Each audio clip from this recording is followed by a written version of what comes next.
भक्तजनों, आज मैं आपको गुरुवार की व्रत कथा सुनाने जा रही हूँ। कथा ध्यान पूर्वक सुनिएगा। चलिए प्रारंभ करते हैं गुरुवार का व्रत कथा। भक्तजनों, एक बहुत बड़ा नगर था। वहाँ पर एक सेठ रहता था। वह बहुत धनवान था। उसे किसी भी चीज की कोई कमी नहीं थी, लेकिन उसकी पत्नी बहुत आलसी थी। जब सेठ घर के बाहर काम करने के लिए चला जाता था, तब वह जो सेठानी थी बहुत ही आलसपन दिखाती थी।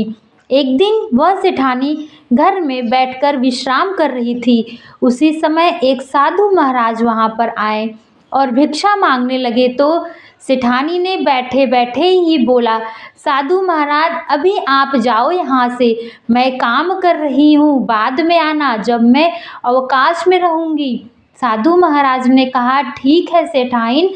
इतना बोलकर साधु महाराज वहां से चले गए।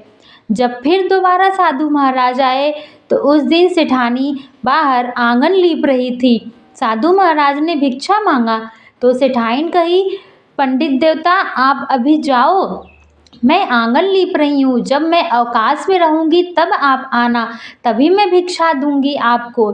यह सुनकर साधु महाराज वहां से चले गए। तीसरे दिन जब फिर साधु महाराज सेठानी के घर पर आए, तब सेठानी बच्चों को खाना खिला रही थी। तो साधु महाराज ने बोला, भिक्षाम दे दो मुझे सेठानी। तो सेठानी ने कहा, साधु महाराज, मैं अभी बच्चों को भोजन करा रही हूँ, मैं रोज के काम काज से थक जाती हूँ, मुझे बहुत काम है, मैं आपको कैसे भिक्षा दूँ, दूसरे दिन आना जब मैं अवकाश में रहूंगी।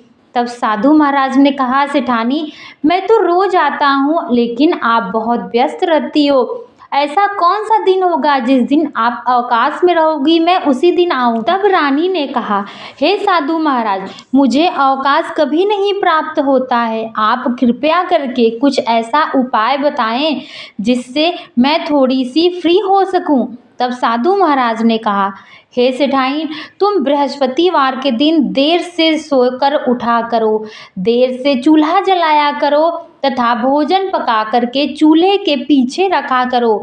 नहाने के बाद घर के सारे मर्दों को हजामत करवाने के लिए भेज दिया करो तथा दिया बाती रात्रि में किया करो। सबसे पहले खुद भोजन किया करो, उसके बाद अपने सास ससुर को भोजन देना। ऐसा करने से आपका मनोकामना अवश्य पूर्ण होगा। यह बोलकर साधु महाराज वहां से चले गए और सेठानी ने बिल्कुल वैसा ही किया।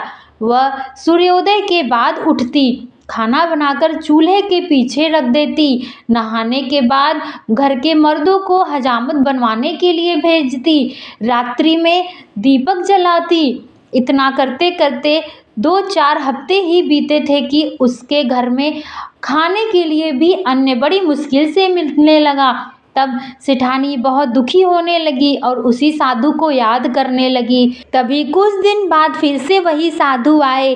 तब सेठानी ने साधु से कहा, हे साधु महाराज, अब तो मुझे खाने के लिए भी अन्न नहीं मिलता, अब तो मेरे पास पूरा दिन अवकाश ही अवकाश रहता है, लेकिन मैं बहुत परेशान हो गई हूँ, मुझे ऐसे अवकाश की कोई आवश्यकता नहीं है, मैं जैसे पहले थी मुझे फिर से वैसे ही बना दीजिए साधु महाराज, मेरे घर में फिर से धन दौलत अनाज अन्न सब कुछ भर जाए, अब मैं आपको भिक्षा भी दिया करूँगी। यह सुनकर साधु महाराज हंसने लगे और बोले, ठीक है, मैं तुम्हें विधि बता देता हूँ, तुम वैसे ही करना सेठानी, तुम्हारे घर फिर से अनाज भर जाएगा। तुम गुरुवार के दिन सुबह प्रातः काल व्रत रखना, बृहस्पति भगवान का पूजन आराधना करना, तुम्हारी सब मनोकामना पूर्ण होगी। 4 बृहस्पतिवार ही बीते थे कि सेठानी के घर में फिर से धन दौलत अनाज सब कुछ भर गए। यह देखकर सेठानी बहुत खुश हुई और वह प्रत्येक गुरुवार का व्रत रखने लगी। तो सभी भक्तजनों, बोलो मिलकर बृहस्पति भगवान की जय।